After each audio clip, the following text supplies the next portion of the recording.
Bonjour les amis, heureuse de vous retrouver ce matin. J'espère que vous avez passé une très bonne nuit. Moi en tout cas, je suis en bonne forme. Alors ce matin, je voulais partager avec vous un message qui me tient tout particulièrement à cœur, celui de l'humilité. Qu'est-ce que nous en faisons?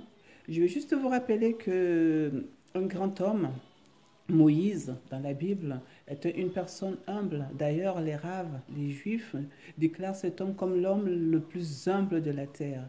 Et je crois que c'est la raison pour laquelle notre Dieu l'a choisi pour être le meneur de tout le peuple juif. C'est lui qui a fait sortir le peuple juif de l'Égypte. Si je vous parle de cet homme aujourd'hui, ce n'est pas pour rien, c'est parce que le monde entier aspire à l'individualité et rester humble dans ce monde, c'est pas toujours évident. C'est pour cela que j'attire votre attention aujourd'hui par rapport à cet homme-là. Vous savez très bien comme moi, comme quoi, quand Dieu l'a choisi, il n'a pas voulu partir. D'ailleurs, il a demandé à Dieu, pourquoi moi, des questions de ce genre-là. Et puis Dieu lui dit, ben, tu iras. Il n'a pas voulu Moïse. Il dit, non, Dieu lui dit, mais tu iras, c'est toi qui partiras et c'est toi qui sortiras mon peuple de l'Égypte. Et Moïse, avant de partir, lui demande à Dieu, mais si on me demande comment tu t'appelles, qu'est-ce que je dois dire? Comment tu t'appelles? Dieu lui dit, tu diras que je suis celui qui suis. Donc, Dieu dit qu'il est Dieu, il déclare qu'il est le Dieu présent. Donc, ça veut dire que Dieu, il était déjà présent il y a plusieurs années, plus de 2000 ans, il est présent encore aujourd'hui, il sera encore présent demain et ainsi de suite. Mes amis, il faut que chacun de nous arrive à se poser la question dans nos relations, dans notre vie de couple, au travail, comment est-ce que nous nous comportons les uns envers les autres? Est-ce que nous sommes ce Moïse-là qui est humble, qui est toujours là pour négocier pour le peuple, pour ses amis, qui est conciliant? Parce que être humble, c'est quelqu'un qui est conciliant, c'est quelqu'un qui se bat pour les autres. Est-ce que nous sommes comme ça pour nos amis, pour nos enfants? Est-ce que nous sommes prêts à nous engager pour nos enfants? Je n'incite pas ici à la violence, mais j'insiste ici au niveau du comportement des uns vers les autres. Est-ce que nous sommes comme Moïse qui, quand Dieu il n'est pas content, il dit que la marre de ce peuple. Moïse se place devant Dieu. Non, Père éternel, tu ne peux pas tuer ce peuple parce que c'est toi qui l'as créé. Est-ce que nous sommes comme ça pour nos amis?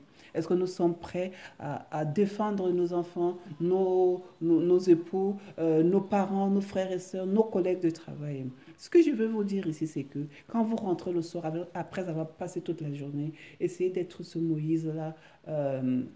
Déjà au travail et ensuite à la maison, rassurez-vous que vous avez fait du bien autour de vous et que tout le monde est content de vous parce que c'est important de savoir que tout autour de nous, on a fait du bien. Et Moïse tenait à tout prix à faire en sorte que tout son peuple soit content et fier de lui. Nous devons nous-mêmes aussi chaque jour être prêts et être sûrs que nous ne commettons pas d'erreurs les uns envers les autres.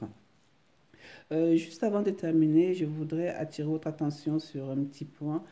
C'est par exemple, vous savez, quand on fait toujours du bien autour de soi, quand on est toujours avenant, quand on a de l'empathie pour l'autre, quand on donne même un simple sourire à l'autre, on fait toujours du bien. Et parfois, on sait sûr, le sourire n'a pas de prix, mais c'est important de faire du bien autour de soi, de savoir dire bonjour, de savoir rire, de savoir être avenant pour les autres. C'est l'histoire vite fait d'un petit garçon qui ne voulait pas rentrer chez lui un jour. Pourquoi? Parce que il était maltraité par sa belle-mère. Oui, et par son père, pourquoi? Parce qu'il ne ramenait pas d'argent, il ne produisait rien. Pourtant, c'était un tout petit enfant. Alors ce jour-là, il rencontre un monsieur, il lui raconte sa vie, il dit que non, je ne vais pas rentrer parce que je vais avoir des cours, mes parents ne sont pas gentils avec moi et tout. Et puis, le monsieur qu'il a rencontré lui dit, mais qu'est-ce que tu veux pour rentrer chez toi? Il dit, parce que je n'ai pas vendu, en plus on m'a agressé, tout ça et tout. Il dit, d'habitude, tu rentres avec combien? Le petit jeune lui dit, ben, souvent je rentre avec disons 20 euros. Le monsieur, il prend 20 euros, il lui donne, mais vas-y, tu rentres chez toi. Quand il rentre chez lui, les parents ne lui donnent pas la fessée ce jour-là. Pourquoi? Parce qu'il avait fait quelque chose, il avait ramené de l'argent. Ben, les années sont passées, plusieurs années sont passées, le petit, il avait presque 20 ans plus tard, et il apprend un jour que on veut, il y a des complicités, qu'il y a des agressions, qu'on devait frapper ce monsieur qui lui avait donné jadis de l'argent. Et qu'est-ce qu'il a fait?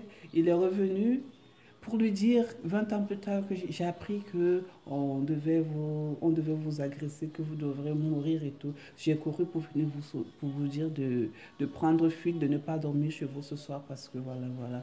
Vous voyez, des amis, quand on fait du bien, on n'a jamais perdu. Quand on fait du bien, on reçoit toujours. D'ailleurs, il me semble il y a un dicton qui dit que plus vous donnez, plus vous recevez. Donner, c'est jamais perdu. Quand on donne, en fait, on amasse de l'argent, on amasse du bien, on amasse de l'argent, on amasse du bonheur, de la protection dans nos vies. Je vous invite donc, les amis, à être cet homme humble, à être comme Moïse, humble, à être conciliant et de donner du sourire à tout le monde et de se rassurer avant de dormir que nous avons fait du bien. Je vous remercie. Très bonne journée à vous. Au revoir. Merci de m'avoir écouté.